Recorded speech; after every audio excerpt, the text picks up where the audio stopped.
ইলম অর্জন লেখার হাত, জাকিয়া আবেদিন বিথি পর্ব 8। লাইসা সারার পাশে হাতটা ধরে বসে আছে, পাশে আয়েশাও বসে আছে। রায়হান, আকাশ, শাহাদাতও এসেছে। ওরা বিছানা থেকে বেশ দূরে, কিছুটা দরজার কাছাকাছি দাঁড়িয়ে আছে। কেউ তেমন কিছু বলছে না, শুধু থায়ে দাঁড়িয়ে সারার দিকে চেয়ে আছে। লাইসা বলল, খারাপ লাগলে বলবি কিন্তু, আর নার্স আপুটা তো সারাক্ষণ তোর কাছেই থাকে, কেমন লাগে না লাগে বলবি। সারা বলল, কেমন আছিস তোরা? দৃষ্টিটা কিছুটা রায়হানের দিকে, কারণটা তো সবারই জানা। আকাশ বলল, আমরা ভালো আছি রে। শাহাদাত বলল, হ্যাঁ আমরা ভালো আছি দোস্ত। সারা বলল, রায়হান বলল, আলহামদুলিল্লাহ ভালো আছি, আর ইনশাআল্লাহ তুইও খুব শীঘ্রই সুস্থ হয়ে উঠবি, একদম হতাশ হবি না, আল্লাহর ভরসা। রায়হানের কথা বলার ভঙ্গি দেখে সবাই বেশ অবাক হচ্ছে, হঠাৎ এমন পরিবর্তন। এই কয়টা দিন রায়হান কারোর সাথেই সেভাবে কথা বলেনি, আর রায়হানকে একটু স্পেস দিতে বাকিরাও তেমন কিছু বলেনি। রায়হানকে একটু ফ্রি রেখেছিল, আর রায়হানের মন ভালো লাগলে যে নিজেই কথা বলতে আসে সেটা সবার জানা।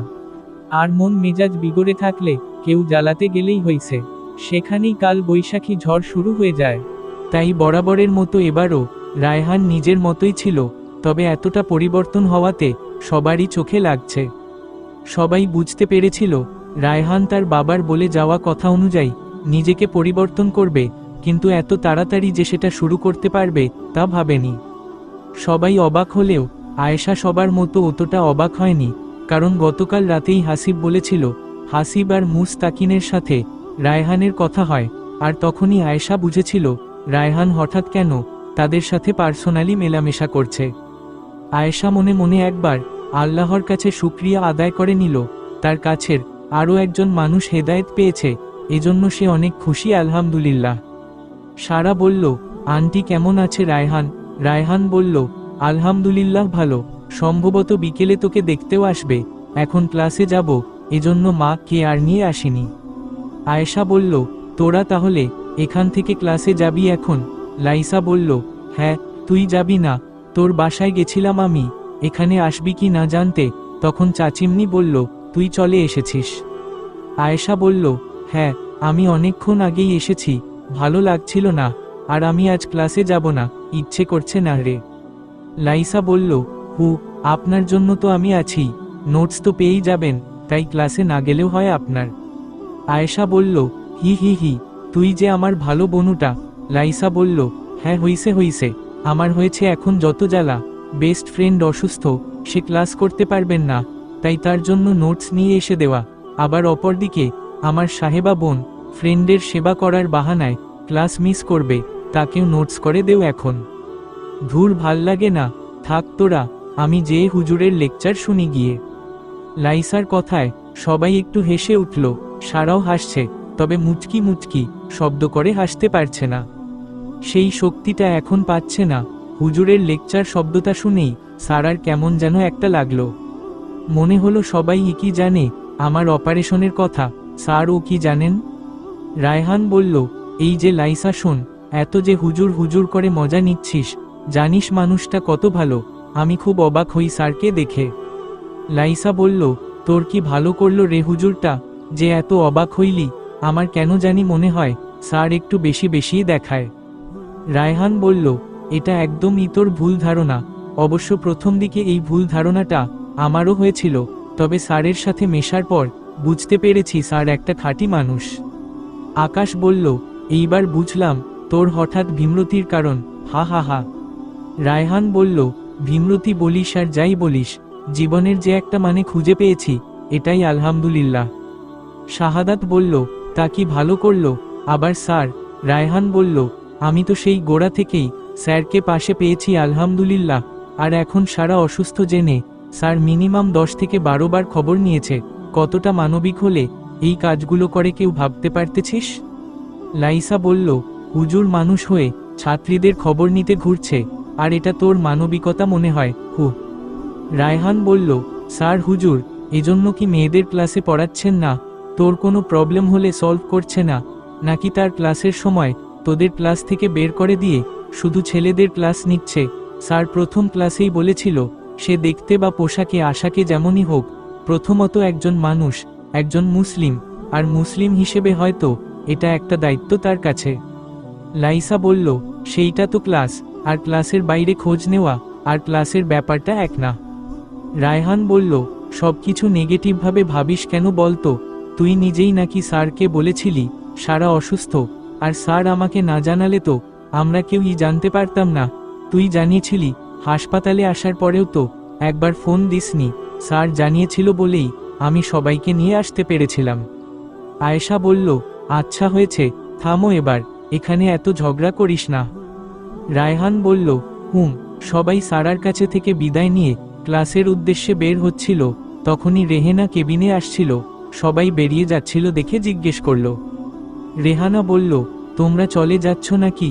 লাইসা বলল, হ্যাঁ ভালো আন্টি, ক্লাসে যাচ্ছি, আমি বিকেলে আবার আসব। রেহানা বলল, আচ্ছা ঠিক আছে। রেহানা আয়েশাকে ঘরে দেখে জিজ্ঞেস করল, তুমি ক্লাসে যাবে না আয়েশা? আয়েশা বলল, না ভালো আন্টি, ক্লাসে যেতে ইচ্ছে করছে না আজ, সারার কাছেই থাকব। রেহানা বলল, যাক ভালোই হলো, তোমার সাথে গল্প করলে একটু ভালো লাগবে, না হলে একা বোধ করবে। আয়েশা বলল, জি আন্টি।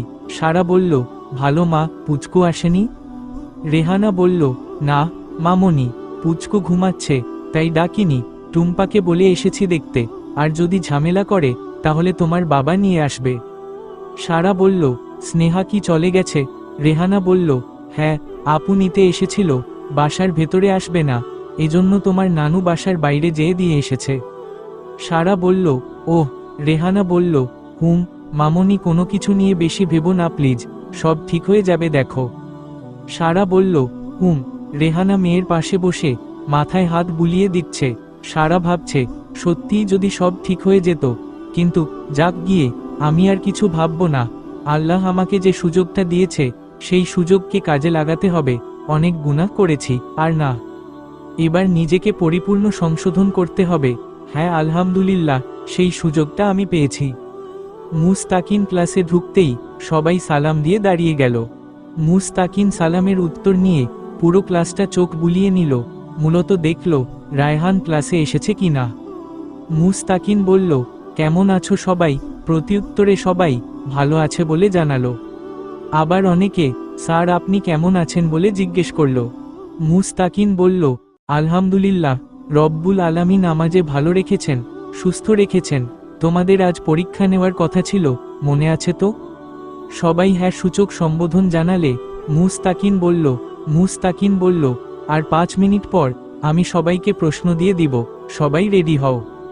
আজকের পরীক্ষা কত মার্কের নেওয়া হবে আগেই বলে দিচ্ছি, 30 মার্কের প্রশ্ন করেছি। 30টা MCQ এর উত্তর দিতে হবে 20 মিনিটে। 5 মিনিট পর প্রশ্ন দিয়ে দিলে 2টো প্রশ্ন বেঁচে যায়। মুস্তাকিন বলল, 2 জন ক্লাসে আসেনি আজ, কারা তারা? লাইসা বলল, আয়েশা আর সারা আসেনি স্যার। মুস্তাকিন বলল, ওহ আচ্ছা। মুস্তাকিন বলল, মনে মনে একবার দোয়া করল, আল্লাহ সুবহানাহু ওয়া তাআলা যেন তাড়াতাড়ি মেয়েটাকে সুস্থ করে দেন। পরীক্ষা শেষ করে আরও বেশ কিছুক্ষণ ক্লাস নিয়ে ইম্পর্টেন্ট কিছু টপিক্সের নোটস দিয়ে দিল। ক্লাস শেষ করে মুস্তাকিন টিচার্স রুমে চলে গেল। রায়হান ভার্সিটি শেষ করে বাইরে চায়ের দোকানে বসে মুস্তাকিনের জন্য অপেক্ষা করছে। মুস্তাকিনের সাথে কিছুক্ষণ কথা বলে তারপর বাসায় যাবে। রায়হান বলল, আসসালামু আলাইকুম ওয়া রহমাতুল্লাহি ওয়া বারকাতুহু স্যার। মুস্তাকিন বলল, ওয়ালাইকুমুসসালাম ওয়া রহমাতুল্লাহি ওয়া বারকাতুহু। কি খবর রায়হান, কেমন আছো? রায়হান বলল, আলহামদুলিল্লাহ, আপনি কেমন আছেন? স্যার জানেনই তো, গত 2 দিন সারার অসুস্থতার জন্য হাসপাতালে যাওয়া আসা করেছি, তাই বিকেলে আসতে পারিনি। মুস্তাকিন বলল, আরে সমস্যা নেই, তোমার ফ্রেন্ডের কি অবস্থা এখন? রায়হান বলল, আলহামদুলিল্লাহ, আল্লাহ তাকে হেফাজত করেছেন, এখন কথাবার্তাও বলতে পারছে, তবে খুব কম। মুস্তাকিন বলল, আলহামদুলিল্লাহ, তা আমাদের ভাবি কি সেখানেই নাকি, আজ ক্লাসে আসেনি যে? রায়হান বলল, হা, জি স্যার, আয়েশা সারার কাছে আছে, ওর নাকি আজ ক্লাসে আসতে ইচ্ছে করছে না। মুস্তাকিন বলল, হ্যাঁ, এখন আর ইচ্ছে করবে কিভাবে বলো, কয়দিন পর তো আর আসবেই না। রায়হান বলল, আসবে না কেন? মুস্তাকিন বলল, আমি ওই ব্যাটা হাসিব রে চিনি বুঝলা। হাসিব চাইবে না ওর স্ত্রী আর পড়াশোনা করুক, ও চায় দুজনে মিলে দিন চর্চা করবে। রায়হান বলল, ওহ আচ্ছা, যাক ভালো, আলহামদুলিল্লাহ, আয়েশা বেশ ভালো একজন মানুষ পাবে ইনশা আল্লাহ। মুস্তাকিন বলল, আলহামদুলিল্লাহ, সত্যিই হাসিব অনেক ভালো একজন মানুষ। রায়হান বলল, স্যার, আমার একটা সমস্যা হচ্ছে, কাল থেকে কেমন যেন অস্থির অস্থির লাগছে, কোনো কিছুতে মনোযোগ দিতে পারছি না। মুস্তাকিন বলল, এরকম হবেই মাঝে মাঝে, দেখো আমরা আলহামদুলিল্লাহ হেদায়েত প্রাপ্ত হয়েছি বলেই যে শয়তান আমাদের পাকড়াও করতে চাইবে না এমন কোনো কথা নেই, বরং শয়তান আরও বেশি বেশি আমাদের পথভ্রষ্ট করার চেষ্টা করবে, ভালো কাজ করতে বাধা দিবে, অনেক সময় নেক সুরাতে ধোঁকা দিবে। তাই আমাদের জানতে হবে, বুঝতে হবে যে কাজটা শয়তানের ধোঁকা কিনা। আমাদের উচিত কি জানো, যে কোনো কাজ করার আগে অন্তত একবার ভেবে নেওয়া যে কাজটা করলে কোনো দিক থেকে গুনাহ হয় কি না। রায়হান বলল, স্যার, নেক সুরাতে ধোঁকা মানে বুঝলাম না। মুস্তাকিন বলল, শোনো, অনেক সময় অনেক কাজকে তোমার ঠিক বলে মনে হবে, হতে পারে সেই কাজ ভালোর উদ্দেশ্যে, কিন্তু সেই কাজ ঠিক বলে মনে হলেও গুনাহ হয়।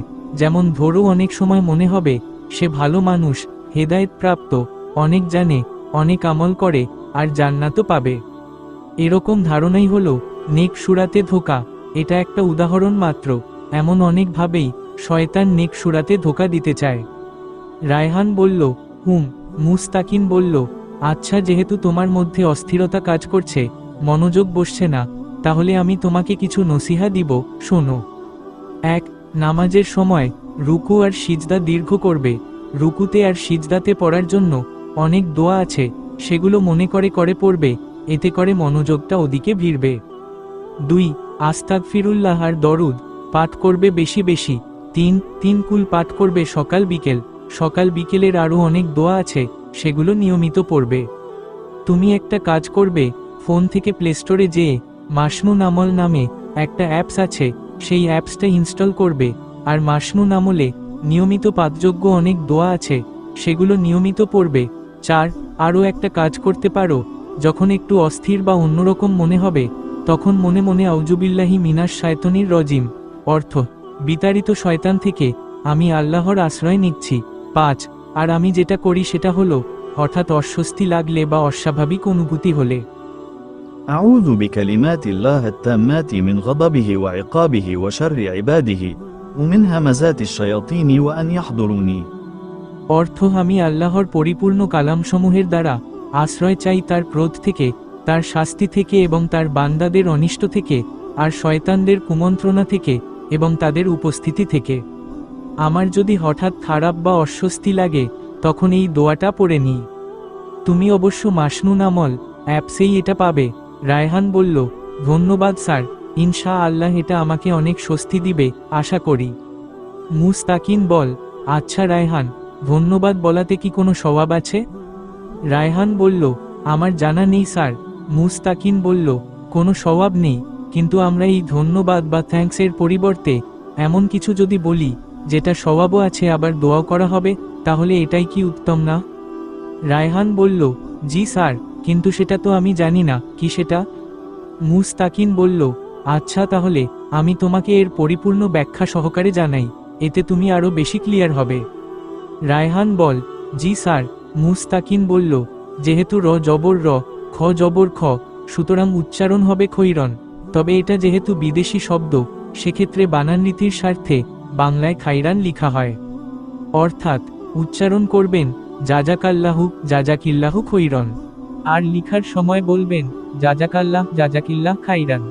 তবে এইভাবে লিখলে আপনাদের উচ্চারণগত সমস্যা দেখা দিতে পারে, তাই জাজাকাল্লাহু জাজাকিল্লাহু খৈরন লিখাই উত্তম। ধন্যবাদ, থ্যাংক ইউ না বলে বলুন জাজাকাল্লাহু খৈরন। যেটা বলা সুন্নাহ, পুরুষদের ধন্যবাদ দেওয়ার জন্য বলা জাজাকাল্লাহু খৈরন, এবং মহিলাদের জন্য বলা জাজাকিল্লাহু খৈরন। হযরত উছামা রাদিয়াল্লাহু তাআলা আনহু থেকে বর্ণিত, রাসূলুল্লাহ সাল্লাল্লাহু আলাইহি ওয়াসাল্লাম বলেন, তোমার প্রতি যদি কেউ কৃতজ্ঞতার আচরণ করে, তখন যদি তুমি তাকে জাজাকাল্লাহু খৈরন, অর্থ আল্লাহ তোমাকে উত্তম বিনিময় দান করুন, বলো, তাহলেই তুমি তার যথাযোগ্য প্রশংসা করলে। তিরমিজি 2035, ইবনে হিব্বান 3413। জাজাকাল্লাহু খয়রন।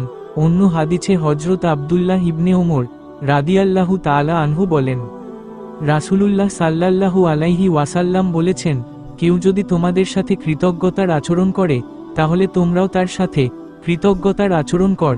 তাকে কিছু হাদিয়া দাও, যদি কিছু দিতে না পারো, অন্তত তার জন্য দোয়া করো, যাতে সে বুঝতে পারে যে তুমি তার প্রতি কৃতজ্ঞ। বুখারী 216। পুরুষদের ধন্যবাদ দেওয়ার জন্য বলা, জাজাকাল্লাহু খৈরন, এবং মহিলাদের জন্য বলা, জাজাকিল্লাহু খৈরন। কিন্তু অনেকে শুধু বলে জাজাকাল্লাহ অথবা শুধু জাজাক, এগুলো ব্যবহার সিদ্ধ নয় এবং অর্থের দিক থেকেও অপরিপূর্ণ। জাজাকাল্লাহু খৈরন অর্থ, আল্লাহ তোমাকে উত্তম বিনিময় দান করুন। শুকরানু আরবি শব্দ, এর অর্থ তোমার কৃতজ্ঞতা জ্ঞাপন করছি। ধন্যবাদ বাংলা শব্দ, এটি প্রশংসাবাদ, সাধুবাদ বা কৃতজ্ঞতা জ্ঞাপক উক্তি। আর থ্যাংক ইউ ইংরেজি শব্দ, এর অর্থ তোমাকে ধন্যবাদ, তোমার কৃতজ্ঞতা জ্ঞাপন করছি। এখন আসা যাক, জাজাকাল্লাহু খৈরন এর উত্তর কি হতে পারে। যেমনটা রয়েছে ধন্যবাদ, স্বাগতম ও thank you, welcome, never mention এর জন্য। যখন উছাইদ ইবনে হাদাইর রাদিয়াল্লাহু তাআলা আনহু রাসূলুল্লাহ সাল্লাল্লাহু আলাইহি ওয়াসাল্লামকে বলেন, হে আল্লাহর রাসূল, জাজাকাল্লাহু খৈরন, তখন রাসূলুল্লাহ সাল্লাল্লাহু আলাইহি ওয়াসাল্লাম বলেন, ওয়া আনতুম ফা জাজাকুমুল্লাহু খৈরন, অর্থ তোমাকেও আল্লাহ উত্তম প্রতিদান দিন। শাইখ আলবানী আল সহিহার 3096 নং হাদিসে একে সহিহ বলেছেন, আলতা লিকাতুল হিসান আল সহিহ ইবনে হিব্বান 6231। সহিহ হাদিসে এমন কোনো প্রমাণ নেই যেখানে রাসূলুল্লাহ সাল্লাল্লাহু আলাইহি ওয়াসাল্লাম বলেন, ওয়া ইয়াকুম, অর্থ তোমার প্রতিও দয়া হোক, বলে জবাব দিয়েছেন। কাজেই সঠিক সুন্নাহর অনুসরণ করাই উত্তম, যার জবাব হলো ওয়া আনতুম ফা জাজাকুমুল্লাহু খৈরন। এছাড়াও কেউ বারাকাল্লাহু ফিকুম বলে দোয়া করলে তার জবাবে অনুরূপ বলবে। নাসাই সুনানুল কুবরা হাদিস 10135, সনদ জাইদ। রায়হান বলল, জাজাকাল্লাহু খৈরন স্যার। মুসতাকিন বলল, ওয়া আনতুম ফা জাজাকুমুল্লাহু খৈরন। ভাই আমার, সারা নিজের মধ্যে অনেক পরিবর্তন লক্ষ্য করছে।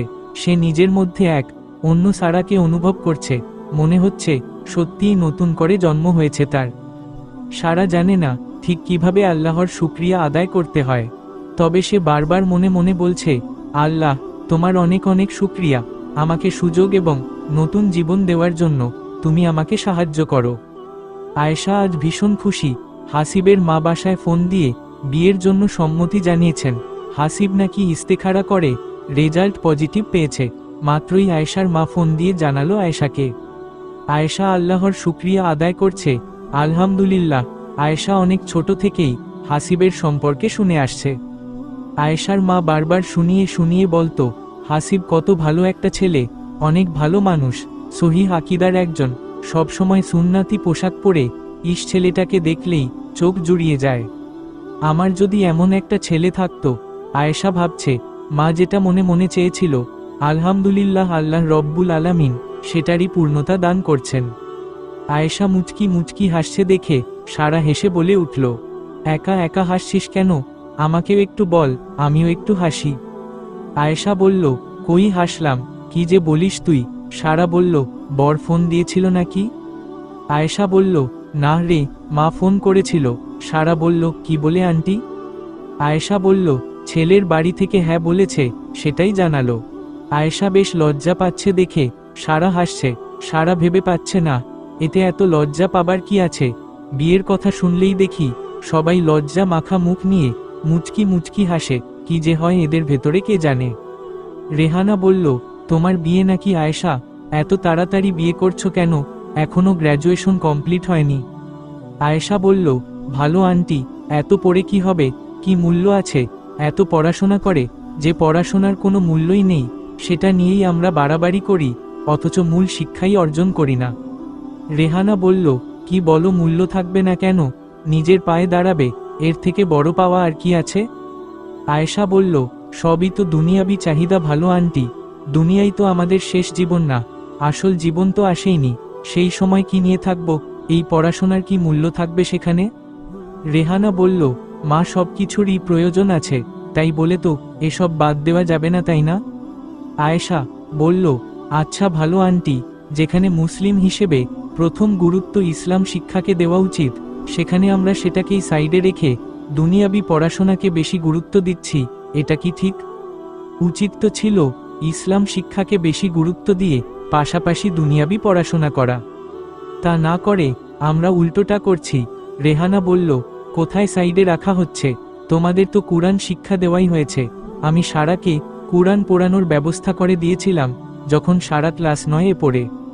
আয়েশা বলল, আচ্ছা সারা, তোর কি সেই পড়া মনে আছে? সারা বলল, না রে, ভুলে গেছি সব, এখন হয়তো অক্ষরই চিনব না।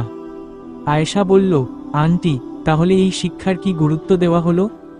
অথচ দেখেন, গোটা কয়েক বইয়ের বড় বড় পাতা মুখস্থ ঠিকই আছে। রেহানা বলল, যদি না পড়া হয় তাহলে তো ভুলবেই, ও তো পড়েই নি আর। আয়েশা বলল, হ্যাঁ সেইটাই, যদি সারা বা আপনারা যদি এটাতে গুরুত্ব দিতেন তাহলে এমনটা হতো না। আসলে সমস্যাটা সমাজ ব্যবস্থার। যদি সবাই ইসলাম অনুযায়ী জীবন পরিচালনা করত তাহলে এমনটা কখনোই হতো না। এত কলহ বিবাদ, মারামারি, ঝগড়া, হিংসা বিদ্বেষ, হানাহানি, খুনাখুনি, ধর্ষণ কোনো কিছুই হতো না। রেহেনা আর কিছু বলছে না, বলবেই বা আর কি, যে কেউ যদি এটা বুঝতে পারবে। মূলে সমস্যা আসলে কি? সবাই সমস্যার সমাধান খুঁজে, নানাভাবে সমস্যার সমাধান করে, অথচ সমস্যাগুলো কারণ কেউ খুঁজে না। সমস্যার কারণ খুঁজলে সবাই খুব ভালো করে উপলব্ধি করতে পারবে আসলে জীবন কিভাবে পরিচালনা করতে হবে। যেখানে কুরআনেই বর্ণিত আছে যারা অনুসরণ করে রাসূলের, যে উম্মতে মুহাম্মদী নবী, যার গুণাবলী তারা নিজেদের কাছে তাওরাত ও ইনজিলে লিখিত পায়, যে তাদেরকে সৎ কাজের আদেশ দেয় ও বারণ করে অসৎ কাজ থেকে, এবং তাদের জন্য পবিত্র বস্তু হালাল করে, আর তাদের থেকে বোঝা ও শৃঙ্খল যা তাদের উপর ছিল অপসারণ করে। সুতরাং যার প্রতি ঈমান আনে, তাকে সম্মান করে, তাকে সাহায্য করে এবং তার সাথে যে নূর নাজিল হয়েছে তা অনুসরণ করে, তারাই সফলকাম। সূরা আল আরাফ আয়াত 157। আয়েশা বলল, আমি নিজেও সব ভুলে গেছিলাম, আল্লাহ মাফ করুক। আলহামদুলিল্লাহ, আবার নতুন করে শিখেছি, সম্ভবত বিয়ের পর মাদ্রাসায়ও ভর্তি হতে পারি। সারা বলল, আমারও শিখতে হবে আবার। আয়েশা বলল, ইনশা আল্লাহ, তুই সুস্থ হয়ে ওঠ, আল্লাহর রহমতে আমি তোকে ব্যবস্থা করে দেব শেখার। সারা বলল, রেহেনা ওদের দুজনের কথা শুনছে আর ভাবছে, আসলেই তো, এত কিছুর তো কোনো মূল্যই নেই। ইস, আমিও যদি আবার নতুন করে শিখতে পারতাম। আয়েশা বলল, ভালো আন্টি, চাইলে সারার সাথে আপনিও শিখবেন, শেখার কোনো বয়স নেই। বর্তমানে তো এই দুনিয়াবি পড়াশোনার ক্ষেত্রেই বলা হচ্ছে শিক্ষার কোনো বয়স নেই, আর এটা বলে বলে কত বয়স্কদেরও শিক্ষিত করার উদ্যোগ নিয়েছে সরকার, তাহলে এক্ষেত্রে কেন ব্যতিক্রম হবে? রেহানা বলল, শিখব। মুস্তাকিন দুপুরের নামাজ আদায় করে খাবার খেয়ে শুয়ে আছে। মুস্তাকিন 3 দিন হলো ইস্তেখারা করছে, কিন্তু এখনো পজিটিভ নেগেটিভ কোনো রেজাল্ট পেয়েছে কি না এখনো মাকে জানায়নি। মাও এখনো জিজ্ঞেস করেনি। মুস্তাকিন ভাবছে আবার বিয়ে করব, মায়ের জন্য সেটা করতে রাজি হলেও অতীত যে আমার পিছু ছাড়বে না, এই অতীত জেনে কোন ফ্যামিলি বা আমাকে মেয়ে দিবে? কোনো বাবা মাই চায় না তার মেয়েকে একজন বিবাহিত ছেলের হাতে তুলে দিতে। মুস্তাকিনের মা ঘরে এসে বেশ কবার ডাকল, কিন্তু মুস্তাকিন এতটাই ভাবনায় মগ্ন ছিল যে মায়ের কথা শুনতেই পায়নি। মা বলল, কিরে বাবা, কি এত ভাবছিস? মুস্তাকিন বলল, হ্যাঁ মা বলো। মা বলল, সে কখন থেকে ডাকছি, শুনছিসই না তো? মুস্তাকিন বলল, না আসলে। মা বলল, কোনো আলামত পেলি বাবা? মুস্তাকিন বলল, হ্যাঁ মা, স্বপ্নে দেখেছি একটা মেয়ের বিয়ে হচ্ছে, আর মনে হচ্ছে এটাই রেজাল্ট। মা বলল, যাক আলহামদুলিল্লাহ, আচ্ছা আমি কি তাহলে মেয়ে দেখব? মুস্তাকিন বলল, হ্যাঁ, তবে আমার কিছু শর্ত আছে মা। মা বলল, কি শর্ত? মুস্তাকিন বলল, প্রথম শর্ত দিনদার হতে হবে, দ্বিতীয় শর্ত আমার যে একবার বিয়ে হয়েছিল সেটা জানিয়ে তারপর আগাতে হবে, সে যদি সব জেনে রাজি হয় তাহলে হবে, নচেত না। মা বলল, ঠিক আছে, আমি মেয়ে দেখি তাহলে। থাক, তোর খালাকে একবার ফোন দিয়ে সংবাদটা জানাই আর বলি মেয়ে খুঁজতে। বলেই মা ঘর থেকে বেরিয়ে গেল। মাকে দেখে মনে হচ্ছে মা বিয়ে করব শুনেই অনেক খুশি হয়েছে। অনেক দিন হলো মা কে এতটা হাসি খুশি দেখি না। আলহামদুলিল্লাহ, যা হবে ভালো হবে ইনশা আল্লাহ। আয়েশা একাই এখন সারার কাছে আছে। রেহেনা কিছুক্ষণের জন্য বাসায় গেছে, পুচকুকে খাইয়ে তারপর সারা আর আয়েশার জন্য খাবার নিয়ে হসপিটালে আসবে আবার। পুচকু রেহানা আর সারা ছাড়া কারোর কাছে খেতে চায় না। সারাকে দেখে মনে হচ্ছে কিছু একটা নিয়ে খুব ভাবছে। আয়েশা ব্যাপারটা বেশ কিছুক্ষণ লক্ষ্য করছে, কিন্তু খুব একটা পাত্তা দেয়নি। কিন্তু এখন মনে হচ্ছে জিজ্ঞেস করা দরকার। ওর তো শরীর ভালো না, কোনো কিছু নিয়ে বেশি ভাবনা চিন্তা করা উচিত না। আয়েশা বলল, সারা কি ভাবছিস এত? তোর কিন্তু এখন কোনো কিছু নিয়ে অধিক চিন্তা করা উচিত না। সারা বলল, আচ্ছা আইসু, একজন মুসলিম হিসেবে সর্বপ্রথম কোন গুণটা প্রয়োজন? আয়েশা বলল, সারা তোকে তো বললাম বোন, তুই বেশি ভাবিস না প্লিজ, সুস্থ হ সব জানবি ইনশা আল্লাহ। সারা বলল, আসলে কেন জানি খুব জানার আগ্রহ হচ্ছে, তরস হইছে না, মনে হচ্ছে কখন শিখব, জানব। যদি সুস্থ না হই, তার আগেই যদি মারা যাই তাহলে, এটাই বারবার মনে হচ্ছে। অথচ দেখ একটা সময় কত সুযোগ পেয়েছি, কত সময় পেয়েছি কিন্তু। আয়েশা বলল, আল্লাহ সুবাহানাহু ওয়া তাআলা রহমানির রহিম, সে সব দেখেন, শোনেন এবং বোঝেন, তিনি উত্তম পরিকল্পনাকারী।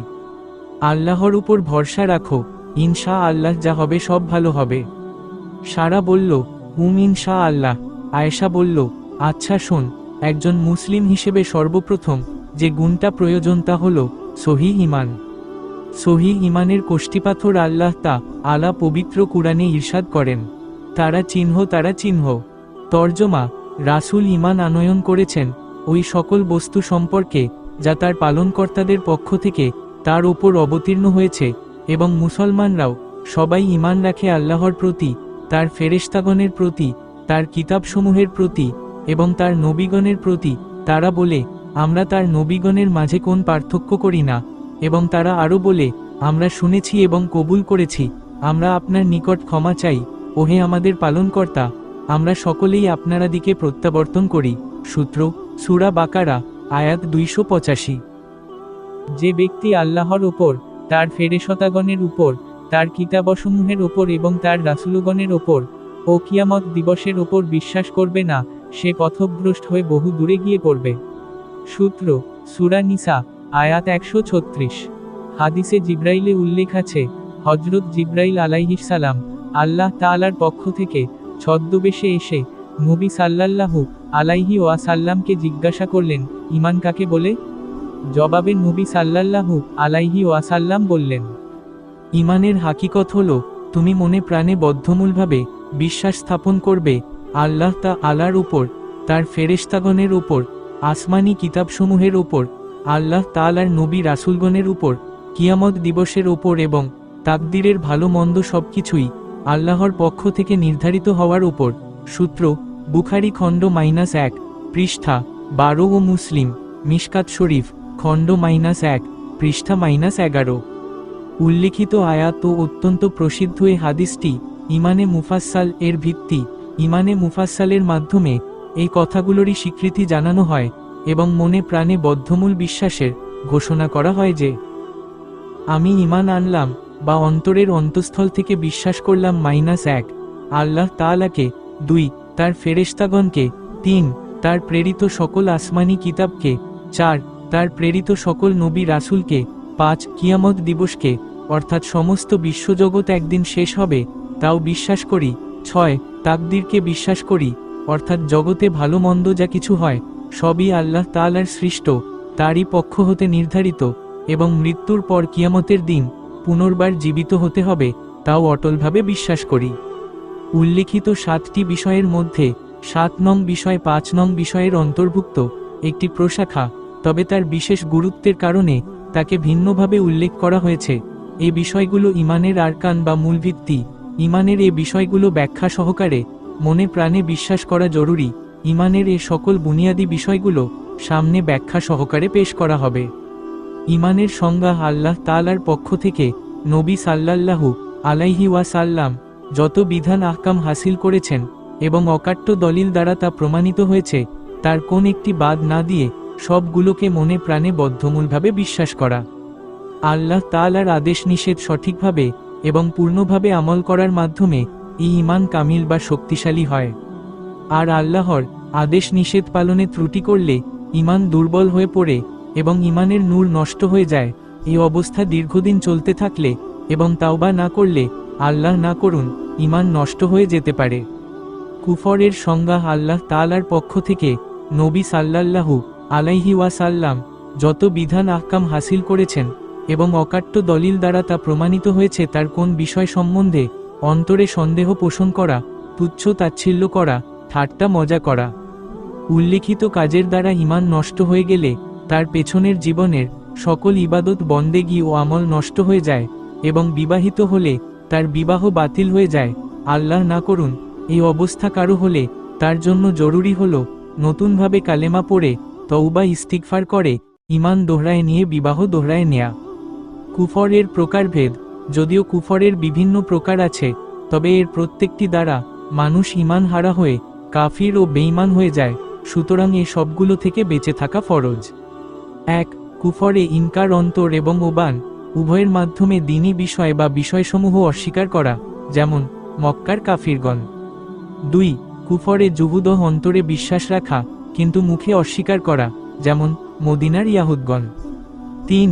কুফরে ইনাদ অন্তরে দ্বীনকে বিশ্বাস করে এবং মুখেও স্বীকার করে কিন্তু ইসলামের হুকুম আহকামকে মান্য করে না, অন্যান্য দিন বাতিল হয়ে গিয়েছে তা বিশ্বাস করে না, যেমন আদমশুমারির অনেক নামধারী মুসলমান যারা কখনো সহিহ দ্বীনি পরিবেশে আসে না। উল্লিখিত তিনটির যে কোন একটি পাওয়া গেলে তার ঈমান চলে যাবে। 4. কুফরে জান্দাহকাহ বাহ্যিকভাবে দ্বীনের সব কিছু স্বীকার করে, কোন বিষয়ে অস্বীকার করে না, কিন্তু দ্বীনের কোন বিষয়ে এমন ব্যাখ্যা প্রদান করে যা উম্মতের ইজমা পরিপন্থী, যেমন কাদিয়ানীগণ খতমে নবুয়াতের ভুল ব্যাখ্যা করে তাদের ভণ্ড নবীকে প্রমাণ করে, তেমনিভাবে কেউ দ্বীনের অর্থ করে হুকুমতে ইসলামী। সর্বপ্রথম আল্লাহ তাআলার প্রতি ঈমান আনতে হবে। 1. আল্লাহ তাআলার ওপর ঈমান। আল্লাহ তাআলার ওপর ঈমান আনার অর্থ এই কথা বিশ্বাস করা যে আল্লাহ এক, অদ্বিতীয় ও অতুলনীয়, তার কোন প্রকার অংশ বা অংশীদার বা শরিক নেই, তার কোন কিছুর অভাব নেই, তিনি সকলের সব অভাব পূরণকারী, তিনি কারো পিতা নন, পুত্রও নন, তার সমতুল্য কেউ নেই, একমাত্র তিনিই সবকিছুর সৃষ্টিকর্তা, রক্ষাকর্তা ও পালনকর্তা। কোন জ্ঞান বা চক্ষু আল্লাহ তাআলাকে আয়ত্ত করতে পারে না। তিনি চিরকাল আছেন এবং থাকবেন, তিনি অনাদি ও অনন্ত। আল্লাহ তাআলা ছাড়া আর কোন মাবুদ নাই, তিনিই একমাত্র ইবাদত পাওয়ার যোগ্য। আল্লাহ তাআলার বিষয়ে তিনটি কথা অবশ্যই মানতে হবে। ক, তিনি এক, অদ্বিতীয় ও অতুলনীয়, তার কোন শরিক নেই, সৃষ্ট জীবের সাথে তার কোন তুলনা হয় না। খ, তার অনেকগুলো অনাদি অনন্ত সিফাত বা গুণ আছে, সেগুলো একমাত্র তার জন্যেই নির্ধারিত। সেসব গুণের মধ্যে অন্য কেউ শরিক নেই, যেমন তিনিই সৃষ্টিকর্তা, রিকদাতা, হায়াত মৌতদাতা, বিধানদাতা, গায়েব সম্পর্কে সম্পূর্ণ অবগত। তিনি চিরঞ্জীব, তার মৃত্যু নেই। অন্য সবকিছুই ক্ষয়শীল ও ধ্বংসশীল, কিন্তু তার ক্ষয়ও নেই, ধ্বংসও নেই। সবকিছুর ওপর তার আধিপত্য প্রতিষ্ঠিত, সবকিছুর ওপরই তার ক্ষমতা চলে। আল্লাহ তাআলা কারো মুখাপেক্ষী নন, সবই তার মুখাপেক্ষী। তিনি সর্বশক্তিমান, তিনি আগুনকে পানি এবং পানিকে আগুন করতে পারেন। এই যে লক্ষ লক্ষ বছর ধরে আকাশ, বাতাস, চন্দ্র, সূর্য ইত্যাদি বিদ্যমান, তিনি হুকুম করলে মুহূর্তের মধ্যে এসব নিস্তনাবুদ হয়ে যাবে। তিনি সর্বজ্ঞ, তিনি না জানেন এমন কিছুই নেই। মনের মধ্যে যে ভাবনা বা কল্পনা উদয় হয় তাও তিনি জানেন। তিনি সবকিছুই দেখছেন, সবকিছুই শুনছেন। মৃদু আওয়াজ এমনকি ক্ষীণ থেকে ক্ষীণ আওয়াজও তিনি শুনেন। গায়েবের বিষয় একমাত্র আল্লাহ তাআলাই জানেন, তিনি ছাড়া আর কেউ গায়েব জানেন না, এমনকি নবী রাসূল অলিও নন। আল্লাহ তাআলাই একমাত্র হাজির নাজির, তিনি ছাড়া আর কেউ হাজির নাজির নন, এমনকি নবী অলিগণও নন। তিনি যা ইচ্ছা তাই করতে পারেন। কোন পীর, অলি, পয়গাম্বর বা ফেরেশতা তার ইচ্ছাকে রদ বা প্রতিহত করতে পারে না। তিনি আদেশ ও নিষেধ জারি করেন। তিনি একমাত্র বন্দেগীর উপযুক্ত, তিনি ব্যতীত অন্য কেউ ইবাদতের যোগ্য হতে পারে না। অন্য কারো ইবাদত বন্দেগী করা যায় না। তার কোন অংশীদার কিংবা সহকর্মী বা উজির নাজির নেই। তিনি একক কর্তৃত্বের অধিকারী, তিনিই সর্বোপরি বাদশাহ, রাজাধিরাজ, সবই তার বান্দা ও গোলাম। তিনি বান্দাদের ওপর বড়ই মেহেরবান। তিনি সব দোষ ত্রুটি হতে পবিত্র, তার মাঝে আদৌ কোন রকমের দোষ ত্রুটি নেই। তার ক্রিয়াকর্ম, আদেশ নিষেধ সবই ভালো ও মঙ্গলময়, কোন একটিতেও বিন্দুমাত্র অন্যায় বা দোষ নেই। তিনি বিপদ আপদ দেন এবং বিপদ আপদ হতে উদ্ধার করেন, অন্য কেউ কোন প্রকার বিপদ আপদ হতে মুক্তি দিতে পারে না। প্রকৃত সম্মান ও মর্যাদা তারই, তিনি সকল সম্মান ও মর্যাদার অধিপতি, তিনি প্রকৃত মহান, একমাত্র তিনিই নিজেকে নিজে বড় বলতে পারেন। এত ব্যতীত অন্য কারো এরকম বলার ক্ষমতা ও অধিকার নেই। তিনি সবকিছু সৃষ্টি করেছেন এবং সৃষ্টি করবেন। তিনি এমন দয়ালু যে দয়া করে অনেকের গুনাহ তিনি মাফ করে দেন, তিনি ক্ষমাশীল। তিনি অত্যন্ত পরাক্রমশালী, তার প্রভাব ও প্রভুত্ব সকলের ওপর, কিন্তু তার ওপর কারো প্রভাব বা প্রভুত্ব চলে না। তিনি বড়ই দাতা, সমস্ত জীবের ও যাবতীয় চেতন অচেতন পদার্থের আহার তিনি দান করেন। তিনি রুজির মালিক, রুজি কমানো বাড়ানো তারই হাতে। তিনি যার রুজি কমাতে ইচ্ছা করেন তার রুজি কম করে দেন, যার রুজি বাড়াতে ইচ্ছা করেন বাড়িয়ে দেন। কাউকে উচ্চপদস্থ বা অপদস্থ করার ক্ষমতা তারই হাতে। তিনি যাকে ইচ্ছা সম্মান দান করেন, আবার যাকে ইচ্ছা অপমানিত করেন। এসবই তারই ক্ষমতায়, তারই ইখতিয়ারে, অন্য কারো এতে কোন রকম ক্ষমতা বা অধিকার নেই। তিনি প্রত্যেকের যোগ্যতা অনুসারে যার জন্যে যা ভালো মনে করেন তার জন্যে তাই ব্যবস্থা করেন, তাতে কারো কোন প্রকার প্রতিবাদ করার অধিকার নেই। তিনি ন্যায়প্রায়ণ, তার কোন কাজেই অন্যায় বা অত্যাচারের লেশমাত্র নেই। তিনি বড় সহিষ্ণু, অনেক কিছু সহ্য করেন। কত পাপিষ্ঠ তার নাফরমানি করছে, তার উপর কত রকম দোষারোপ এবং তার বিরুদ্ধে প্রতিবাদ পর্যন্ত করছে, তারপরও তিনি তাদের রিগ জারি রেখেছেন। তিনি এমনই কদর্শিনাস গুণগ্রাহী এবং উদার যে তার আদৌ কোন প্রয়োজন না থাকা সত্ত্বেও মানুষ তার ইবাদত বন্দেগী করলে এবং তার আদেশ পালন করলে তিনি তার বড়ই কদর করেন এবং সন্তুষ্ট হয়ে আশাতীত রূপে পুরস্কার দান করেন। তিনি এমনই মেহেরবান ও দয়ালু যে তার নিকট দোয়ার দরখাস্ত করলে তিনি তা মঞ্জুর করেন। তার ভাণ্ডার অফুরন্ত, তার ভাণ্ডারে কোন কিছুরই অভাব নেই। তিনি অনাদি অনন্তকাল ব্যাপী সকল জীব জন্তু ও প্রাণীজগতের আহার যোগান দিয়ে আসছেন। তিনি জীবন দান করেছেন, ধন রত্ন দান করছেন, বিদ্যা বুদ্ধি দান করেছেন। অধিকন্তু আখিরাতেও অসংখ্য ও অগণিত সওয়াব ও নেয়ামত দান করবেন, কিন্তু তার ভাণ্ডার তবুও বিন্দুমাত্র কমেনি বা কমবে না। তার কোন কাজই হিকমত ও মঙ্গল ছাড়া নয়, কিন্তু সব বিষয় সকলের বুঝে আসে না, তাই নির্বুদ্ধিতা বশত কখনো না বুঝে দিলে দিলে বা মুখে প্রতিবাদ করে ঈমান নষ্ট করা উচিত নয়। তিনি সব কর্ম সমাধানকারী, বান্দা চেষ্টা করবে কিন্তু সে কর্ম সমাধানের ভার তারই কুদরতি হাতে ন্যস্ত। তিনি সব কিছু সৃষ্টি করেছেন এবং কিয়ামতের দিন পুনর্বার সকলকে জীবিত করবেন।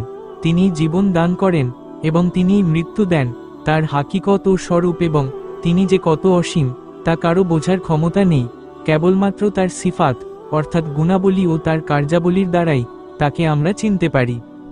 মানুষ পাপ করে যদি খাঁটিভাবে তাওবা করে তবে তিনি তা কবুল করেন। যে শাস্তির উপযুক্ত তাকে তিনি শাস্তি দেন, তিনি হিদায়াত দেন, তার নিদ্রা নেই। সমস্ত বিশ্বজগতের রক্ষণাবেক্ষণ ও তত্ত্বাবধানে তিনি বিন্দুমাত্রও ক্লান্ত হন না, তিনি সমস্ত বিশ্বের রক্ষক।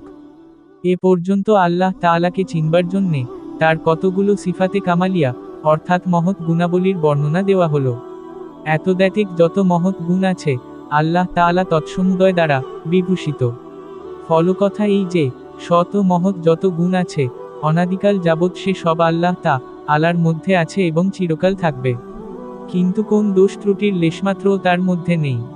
আল্লাহ তাআলার গুণ সম্বন্ধে কুরআন মজিদে এবং হাদিস শরীফের কোন কোন জায়গায় এরূপ উল্লেখ আছে যে তিনি আশ্চর্যান্বিত হন, হাসেন, কথা বলেন, দেখেন, শুনেন, সিংহাসনাসীন হন, নিম্ন আসমানে অবতীর্ণ হন, তার হাত, পা, মুখ ইত্যাদি আছে। এসব ব্যাপারে কখনো বিভ্রান্তিতে পড়তে বা তর্ক বিতর্ক করতে নেই। সহজ সরলভাবে আমাদের আকীদা ও একই রাখা উচিত যে আমাদের বা অন্য কোন সৃষ্টজীবের মতো তার ওঠা বসা বা হাত পা তো নিশ্চয়ই নয়, তবে কেমন তা আমাদের জ্ঞানের বাইরে। প্রিয় ভ্রাতৃবৃন্দ, সাবধান, সাবধান, যেন শয়তান ধোঁকা দিয়ে গোলকধাঁধায় না ফেলতে পারে। একই আকীদা ও অটল বিশ্বাস রাখবেন যে আমাদের বা অন্য কোন সৃষ্টজীবের সাদৃশ্য হতে আল্লাহ তাআলা সম্পূর্ণ পবিত্র ও মহান।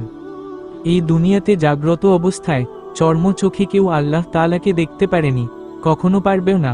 তবে জান্নাতে গিয়ে জান্নাতীরা আল্লাহ পাকের দিদার লাভ করবে, জান্নাতে এটাই সর্বোৎকৃষ্ট নেয়ামত হবে। একমাত্র তিনিই মাখলুকের ইবাদত বন্দেগি পাওয়ার উপযুক্ত, আর কেউ ইবাদত পাওয়ার উপযুক্ত নয়। আল্লাহ তাআলার ওপর ঈমান আনার অর্থ শুধু আল্লাহ তাআলার অস্তিত্ব স্বীকার করা নয়, বরং অস্তিত্ব স্বীকার করার সাথে সাথে তার উপরোক্ত গুণবাচক কথাগুলো স্বীকার করাও জরুরি। নতুবা আল্লাহ পাকের ওপর সম্পূর্ণরূপে ঈমান আনা হবে না এবং সে ঈমান গ্রহণযোগ্যও হবে না। আল্লাহর সিফাতি বা গুণবাচক ৯৯টি নাম। ১ অত্যন্ত দয়াবান, ২ পরম দয়ালু, ৩ অধিপতি, ৪ পবিত্র, ৫ শান্তিময়, ৬ নিরাপত্তা বিধায়ক, ৭ রক্ষক, ৮ পরাক্রমশালী, ৯ শক্তি প্রয়োগে সংশোধনকারী, প্রবল, ১০ মহিমান্বিত, ১১ স্রষ্টা, ১২ উদ্ভাবনকর্তা, ত্রুটিহীন স্রষ্টা, ১৩ আকৃতিদাতা, ১৪ পরম ক্ষমাশীল, ১৫ মহাপরাক্রান্ত, ১৬ মহাদাতা, ১৭ ঋগদাতা, ১৮ মহাবিজয়ী, ১৯ মহাজ্ঞানী, ২০ সংকোচনকারী, ২১ সম্প্রসারণকারী, ২২ পতনকারী, অবনমনকারী, ২৩ উন্নয়নকারী, ২৫ অপমানকারী, ২৬ সর্বশ্রোতা, ২৭ সম্যকদ্রষ্টা, ২৮ মীমাংসাকারী, ২৯ ন্যায়নিষ্ঠ, ৩০ সূক্ষ্মদর্শী, ৩১ সর্বজ্ঞ, ৩২ ধৈর্যশীল, ৩৩ মহিমাময়, ৩৪ পরম ক্ষমাকারী, ৩৫ গুণগ্রাহী, ৩৬ সর্বোচ্চ সমাসীন, অতি উচ্চ, ৩৭ সুমহান, ৩৮ মহারক্ষক, ৩৯ আহার্যদাতা, ৪০ হিসাব গ্রহণকারী, ৪১ মহিমান্বিত, ৪২ অনুগ্রহকারী, ৪৩ পর্যবেক্ষণকারী, ৪৪ কবুলকারী, ৪৫ সর্বব্যাপী, ৪৬ প্রজ্ঞাময়, ৪৭ প্রেমময়, ৪৮ গৌরবময়, ৪৯ পুনরুত্থানকারী, ৫০ প্রত্যক্ষকারী, ৫১ সত্যপ্রকাশক, হক, ৫২ কর্মবিধায়ক, ৫৩ শক্তিশালী, ৫৪ দৃঢ়তাসম্পন্ন, ৫৫ অভিভাবক, ৫৬ প্রশংসিত, ৫৭ হিসাব গ্রহণকারী, ৫৮ আদিস্রষ্টা, ৫৯ পুনঃ সৃষ্টিকারী, ৬০ জীবনদাতা, ৬১ মৃত্যুদাতা, ৬২ চিরঞ্জীব, ৬৩ সপ্রতিষ্ঠ সংরক্ষণকারী, ৬৪ প্রাপক, তিনি যা চান তাই পান, ৬৫ মহান, ৬৬ একক, ৬৭ এক অদ্বিতীয়, ৬৮ অনপেক্ষ, ৬৯ শক্তিশালী, ৭০ ক্ষমতাশালী, ৭১ অগ্রবর্তীকারী, ৭২ পশ্চাদবর্তীকারী, ৭৩ সর্বপ্রথম অর্থাৎ অনাদি, ৭৪ শেষ অর্থাৎ অনন্ত, ৭৫ প্রকাশ্য, ৭৬ গুপ্তসত্তা, ৭৭ অধিপতি, ৭৮ সর্বোচ্চ মর্যাদাবান, ৭৯ কৃপাময়, ৮০ তওবা কবুলকারী, ৮১ শাস্তিদাতা, ৮২ ক্ষমাকারী, ৮৩ দয়ার্দ্র, ৮৪ সার্বভৌম ক্ষমতার অধিকারী, ৮৫ মহিমাময় মহানুভব, ৮৬ ন্যায়প্রায়ণ, ৮৭ একত্রকরণকারী, ৮৮ অভাবমুক্ত, ৮৯ অভাবমোচনকারী, ৯০ প্রতিরোধকারী, ৯১ ক্ষতির ক্ষমতাকারী, ৯২ কল্যাণকারী, ৯৩ জ্যোতির্ময়, ৯৪ পথ প্রদর্শক, ৯৫ নমুনাবিহীন সৃষ্টিকারী, ৯৬ চিরস্থায়ী, ৯৭ সত্ত্বাধিকারী, ৯৮ সত্যদর্শী, ৯৯ ধৈর্যশীল। পবিত্র কুরআনুল কারিমে এবং হাদিস গ্রন্থসমূহে এসবের বাইরেও আরও কিছু গুণবাচক নামের উল্লেখ পাওয়া যায়, যেমন ১ প্রতিপালক, ২ নিয়ামতদানকারী, ৩ দাতা, ৪ সত্যবাদী, ৫ গোপনকারী। আল আসমাউল হুসনার যথাযথ বাংলা অনুবাদ কিছুতেই হয় না, এখানে যে বাংলা অর্থ দেওয়া হয়েছে তা কেবল ইঙ্গিত মাত্র। আল আসমাউল হুসনার মধ্যে থেকে কিছু সংখ্যক গুণাবলী আল্লাহর জন্য সত্তাগত, অনাদি অনন্ত, ব্যাপক ও অসীম, আর মানুষের জন্য এ সকল গুণ কেবল আল্লাহর দেয়া অস্থায়ী এবং সীমিত। সারা বল, আয়েশা, আমার কেমন যেন মাথার মধ্যে যন্ত্রণা করছে, খুব কষ্ট হচ্ছে। আয়েশা বলল, ইন্না লিল্লাহ, আমি তোকে বারবার বললাম কিছু নিয়ে বেশি ভাবিস না, শোন, সব পরে জানবি, এখন আর কোনো কথা না। তুই একটু শুয়ে থাক, আমি ডক্টরকে ডাকছি। নার্স, নার্স, ডান দিকে পয়েন্ট করা তীর চলবে ইনশাআল্লাহ। ইসলামিক গল্প পেতে চ্যানেলটি সাবস্ক্রাইব করে রাখুন, যাতে নতুন ভিডিও সবার আগে পেতে পারেন। গল্পটি কেমন লাগলো জানাবেন। আসসালামু আলাইকুম।